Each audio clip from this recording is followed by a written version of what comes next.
Di Al-Quran ya, di dalam surat Al-Maidah ayat 88 diperintahkan untuk makan dari rezeki yang halal dan baik. Ya, makan yang halal dan baik itu memudahkan jalan takwa. Di dalam surat Al-Maidah ayat 88, Auzubillahi minasyaitonirrajim, wa kullu mimma razaqakumullahu halalan thayyiban wattaqullaha allazina antum bihi mu'minun. Dan makanlah dari apa yang telah diberikan Allah kepada kamu sebagai rezeki yang halal dan baik, dan bertakwalah kepada Allah yang kamu beriman kepadanya. Jadi tenaga kita pastikan, usahakan bahwa kita dapat makanan itu dengan jalan yang halal. Ya, kita makan yang halal dan baik. Yang baik di sini berenergi, bervitamin. Dapatnya makanannya udah jelas halal, kan ada makanan yang diharamkan. Cara dapatnya pun yang halal. Nah, karena apa yang dimakan menjadi energi. Makanan yang kita makan halal itu berpotensi jadi energi. Energi itu suka kepada jalan kebaikan. Ya mungkin kita udah melihat orang makan yang haram atau minum-minuman keras, kelakuannya potensi ke keburukan. Ya, karena Allah menerima yang Allah itu baik dan menerima hal-hal yang baik. Makanya begitu kita sholat nggak khusyuk, ibadah kayaknya malas, kita mesti cek nih, apa sih yang sudah saya makan nih, makan apa sih hari ini. Makanya semakin kita lihat firman Allah ini, semakin ya Allah, halalnya ya yang kita dapatkan. Karena itu yang jadi energi, jadi tenaga. Ya, itu tenaga membuat gerak, tenaga buat pikiran, perasaan. Jadi penting, memang Allah perintahkan ya, firman Allah, Al-Quran sebagai pedoman hidup. Makan pun mesti diperhatikan. Ya, selain halal, bergizi. Ya, kalau kita makan tempe terus, ya boleh aja kalau memang pengen tempe terus. Makan tempe campur dengan teri, ya. Boleh sayur asam, ikan, ayam. Makan ayam terus kan bosan juga. Sambil tempe gitu kan, selang-seling. Makan daging domba, daging domba, daging sapi, berbahaya juga, kolesterol. Makan daging terus, saya ada pengalaman juga makan daging mulu dijaga makanan, ternyata kolesterol, akhirnya stroke juga, yang ngalamin juga gitu. Jadi makan masih seling-seling nih Pak. Daging, jangan nggak makan juga, nggak makan daging sampai 2 tahun nggak makan daging. Cuman ada juga orang yang nggak mau makan yang bernyawa, ada juga temen. Saya vegetarian nih, kalau saya mau apa aja, tapi nggak monoton, maksudnya hari ini ayam, besok ayam, besok ayam, besok enggak, ini ayam, besok sama teri, besok sama ikan jengkol, sepat, pokoknya dimakan deh semua, tapi nggak monoton gitu. Dan itu memang selera ya, dan yang bawa-bawa semua udah merasakan. Lebih baik makan tuh lebih merasa nikmat tuh kalau ganti-gantian kan ya. Ya makan aja, nggak bosan gitu. Tapi kalau istri tetap satu ya, tentu ya. Iya, nggak bosan sama istri. Yang membuat istri nggak bosan kenapa? Ada keributan. Itu yang membuat nggak bosan. Ya ada ribut, ada ribut, udah memaafkan, udah lain lagi ceritanya. Ya, yang senyum-senyum berarti udah merasakan, ya kan? Jadi itu. Nah, itu penting memperhatikan apa yang kita makan. Ya, sakit, kalau kita sakit, kalau ditanya sakit apa, nggak boleh apa, yang bisa lain apa? Makanan, ya kan? Padahal banyak yang ngajarin pikiran yang itu. Pikiran, jadi pikiran banyak memompa jantung, darah, ya semuanya peredaran darah nih. Kita ini bergerak kan peredaran darah. Ya saya ini bercerita dari hakul yang maksudnya udah pengalaman, cuman tersumbat di sebelah kiri, nggak bisa gerak kaki. Pasti betul malam takbiran lagi di rumah sakit Premier. Dicari-cari apa sakit apa Pak? Semana saya nggak ada sakit apa-apa, nggak berasa. Jangan gitu dong, kata istri saya. Sakit-sakit ngomong, nggak berasa. Dicek beberapa kali, MRI, CT scan, akhirnya ketemu ada sumbatan kecil Jadi itu darah itu kesumbat, nggak ngalir. Jadi kalau di kepala sebelah kiri nanti berdampak ke kanan. Ini jalan ngomong bisa. Lalu yang sakit ketawa lah, ngomong mah lancar, orang biasa aja bercanda, senyum-senyum. Yang kita kalau sakit tuh dibawa senyum, dibawa bercanda. Jadi orang yang ngeliat ini nggak terlalu sedih. Ya memang kita nggak merasain tuh ya. Ya itu sakit ya, jadi memang kalau sakit yang ditanya nggak boleh makan apa kan gitu ya. Kan makanya suruh periksa nih makan ya.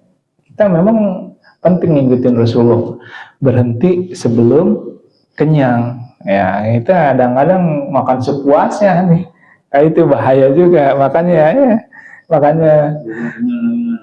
sebelum kenyang berhenti. Kita masih banyak ya. Di traktirnya memang harganya sama, makan sedikit bayarnya sama ya, sayang banget kalau gitu nggak dibanyakin kan. Makan daging sedikit banyak sama bayarannya. Jadi di sini memang di Al-Quran diperintahkan kita makan yang halal dan baik supaya energi kita suka kepada kebaikan ya. Begitu juga sama, kita kasih makan anak kita nih, kasih makan yang halal supaya anak kita baik. Nah kalau anak kita misalkan nakal, mohon maaf, kita nggak usah nyalain siapa-siapa, cek diri kita. Anak gue kasih makan apa sih sampai nakal gitu? Nah gitu. Ya, selain itu memang ada faktor-faktor lain. Ya tadi kan bahwa hati ini isinya datang dari pendengaran, yang apa yang dia dengar, dari penglihatan, dari perbuatan orang lain. Itu masuk ke dalam hati, yang mengakibatkan kita itu benci, yang mengakibatkan kita itu suka. Jadi kalau ditanya, cinta datang dari mana? Kalau menurut dalil, datangnya dari pendengaran dan penglihatan. Nah, sekarang udah kita suka sama wanita, pasti datangnya, wah kata-katanya enak, perilakunya baik, suka, memutuskan hati suka. Begitu juga kita benci, kata-katanya nyakitin, perilakunya benci. Nah, kalau benci, ya suka, ini menurut sahabat Nabi Ali bin Abi Thalib, jangan banyak bicara pada dua orang. Pada orang yang sedang mencintaimu sama orang yang sedang membencimu. Orang yang sedang mencintaimu karena kita sudah ngomong sama dia janji-janji, udah jangan ngomong lagi banyak. Buktikan ya, praktekkan janjinya. Kemudian sama yang benci jangan ngomong banyak, nggak akan percaya. Ngalamin kan kayak gitu, pernah nggak ngalamin? Orang ngebenci kita ngomong kita salah aja. Ya, sering. Iya, orang udah benci mau udah jangan ngomong banyak dah. Nah, kayak gitu ya. Kalau dia bisa berubah kebencian itu kalau dia butuh kita yang duluan merespon. Kan setiap orang tuh pasti ada kebutuhan, kesulitan. Begitu dia kesulitan nih, orang benci sama kita nih, kita tahu kesulitan kita paling di depan. Wah, ini dia nanti menyadari yang selama ini aku benci ternyata salah dong, ternyata dia yang paling baik di luar. Nah itu bisa berubah. Itu untuk berubah itu ya itu dari pendengaran, penglihatan. Jadi dalam perjalanan hidup ini ya itu kita mesti memahami diri, yaitu ngaji diri namanya. Ngaji diri memang bersumber dari Al-Quran. Selama ini hidup kita sulit dari mana? Ya hidup kita senang dari mana? Yaitu jadi semua ilmu yang datang yang kita terima dari pendengaran dan penglihatan dan masuk ke dalam hati, dan itu betul-betul kita bersyukur. Nah sekarang kita bersyukur, itu awal alasan kuat bersyukur, masih bisa melihat, masih bisa mendengar, masih bisa bersilaturahmi gitu ya. Dan semua memang Allah yang berikan ya. Jadi itu ya, jadi kalau memang kita benar-benar beriman kepada Allah, beriman kepada Al-Quran, bahwa apa yang Allah perintahkan kita kerjakan. Kayak di sini di Al-Quran juga dikatakan tadi ashab, bahwa Allah membenci, mengatakan kita sering ngomong tapi kita nggak kerjain. Artinya kita cuma ngomong doang, nyuruh orang kerjain tapi kita nggak kerjain. Nah gitu. Itu penting, dan kita sebagai orang tua yang punya anak tadi nggak cuma ngomong, harus kasih contoh. Nah ini kata-kata kita itu didengar sama anak kita. Nah sekarang yang paling menyakitkan kita itu paling tajam itu apa? Kata-kata, ya kan? Kalau cuman pisau cuman melukai luar, paling terluka, kasih obat merah beres. Tapi kalau kata-kata masuk ke dalam bisa bertahun-tahun. Nah sekarang kita kesel sama seseorang sampai sekarang. Siapa? Apa? Dari mana? Dari kalimat, dari kata-katanya. Nah, nanti kita akan bahas nih tentang kalimat baik seperti pohon yang tumbuh baik berbuah gitu. Ada di Al-Quran semua.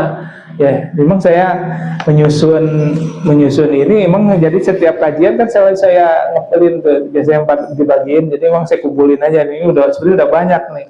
Jadi memang nanti suatu saat saya bukukan ya. Jadi semua dalam perjalanan hidup ini saya bukukan nanti per topik ya. Jadi itulah kita kenalin dulu dari awal tentang diri kita. Ya kita kadang-kadang masalah rumit itu merasa diri kita yang ngalamin. Padahal orang lain ada yang lebih rumit, ya kan? Kita nggak punya duit nih 100.000, sedih rumit. Orang lain ada yang nggak punya duit 1 juta. Kita punya utang nih 10 juta, rumit banget. Ada yang punya utang 100 juta, gitu kan? Lebih rumit lagi. Ya, di atas langit ada lagi, kecuali langit ke-7. Kalau langit ke-7 ada lagi kan?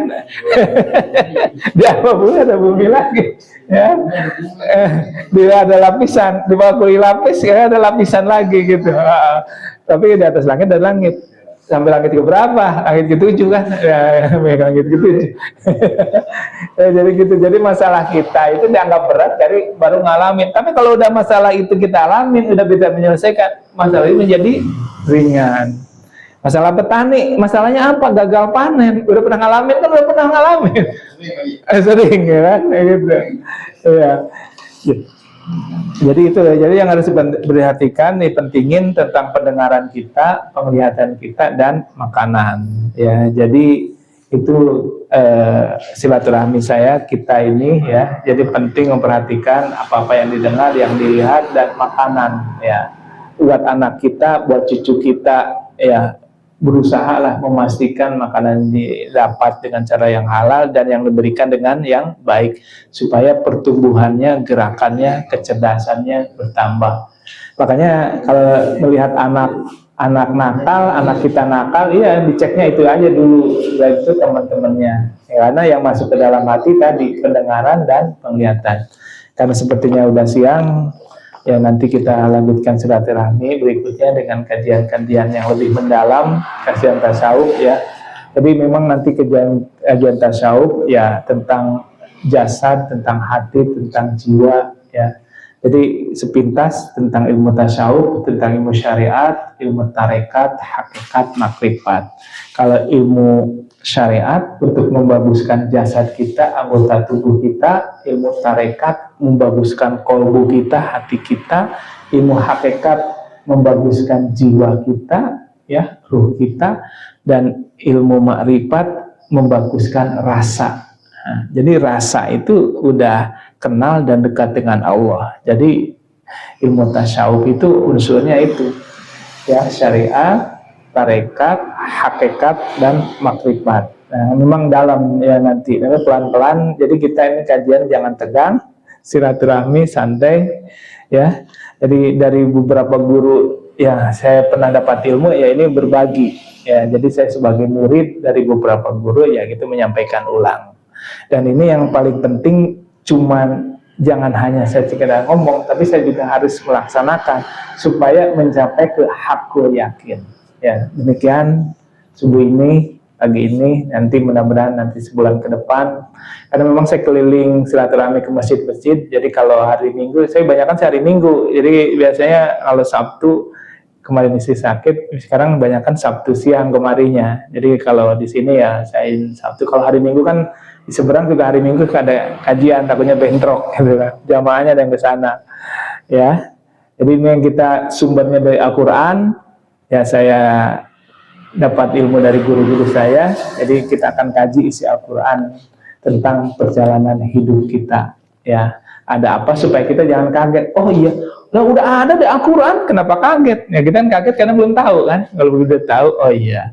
Jadi yang menimpa kita itu keburukan dan kebaikan. Ujian kita juga ujian keburukan dan kebaikan. Mohon maaf panjang kalam. Bila ada kata-kata dari saya kurang berkenan, mohon dimaafkan. Billahi taufiq wal hidayah. Assalamualaikum warahmatullahi wabarakatuh.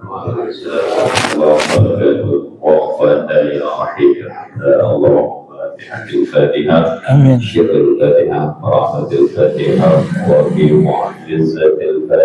Amin.